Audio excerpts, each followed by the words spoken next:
bonjour, merci de nous avoir rejoints sur ce plateau. Alors vous êtes cofondateur de Gringo, sans plus attendre, que fait Gringo?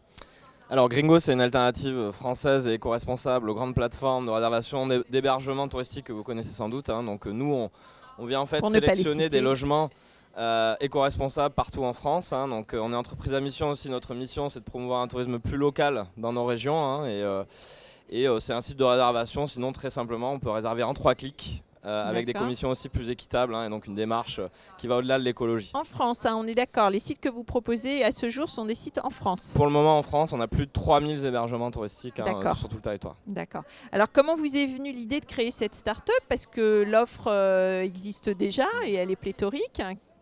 Donc comment avez-vous eu cette idée? Alors nous, c'est une entreprise qui a une mission. Nous, on a été frappé par le phénomène climatique. On s'est demandé ce qu'on pouvait faire dans une démarche à impact de réduction, de transition écologique notamment. On a regardé différentes industries. On est tombé sur le tourisme qui fait 8% des émissions mondiales de gaz à effet de serre. On s'est aperçu que les gens avaient tendance à aller loin, avec beaucoup d'impact, et on s'est demandé un petit peu, c'est dommage parce qu'on a plein de trésors dans nos régions et on s'est demandé ce qu'on pouvait faire pour réconcilier un peu. Le Covid vous a servi et également la volonté de réduire les déplacements. L'idée était née avant, mais bon, ça a été un accélérateur évidemment Alors entre nous, très honnêtement, est-ce que ça a été facile de vous positionner par rapport à des concurrents qu'on peut citer comme Booking ou Airbnb?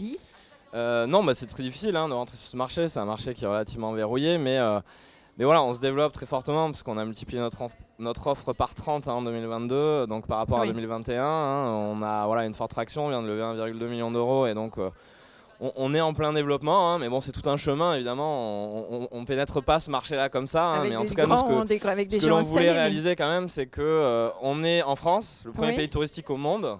L'hébergement touristique, c'est le premier vecteur de richesse dans l'économie touristique. Et l'essentiel des flux passe par les entreprises américaines. Et donc ça nous a quand même titillé aussi de monter un leader français puis européen ensuite sur ce volet hébergement touristique et sur cette thématique transition durable. Mais ce qui veut dire que vous vous adressez à un public pas seulement de Français, des Français oui, mais pas que.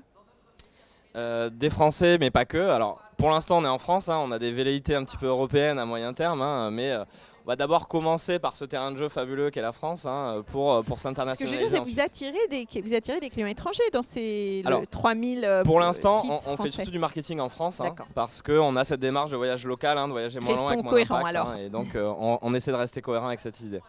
Alors, vous parliez de levée de fonds. Vous avez levé des fonds en juin dernier. Est-ce que, en quelques mots, vous pouvez nous dire, vous l'avez fait grâce à des micro-actionnaires? Ça aussi, c'est un facteur différenciant. Est-ce que vous pouvez nous en dire plus? Oui, tout à fait. Donc, on a des investisseurs impact, business angel, mais on a aussi la moitié de notre tour d'investissement qui a été réalisé auprès de plus de 420 micro-actionnaires. Donc, notre communauté de clients, de voyageurs, d'hébergeurs et de citoyens. D'accord, si c'est un micro-actionnaire, c'est un client, c'est un hébergeur. À partir de 100 €, on pouvait devenir actionnaire de Gringo. Et on peut toujours non, c'est fermé actuellement, mais on pourra pour le prochain tour. Mais en tout cas, voilà, on va au bout de nos idées aussi sur la gouvernance en termes d'impact. Merci beaucoup. On souhaite longue vie et grand développement à Gringo. Merci Guillaume Géoffrin. Merci à vous.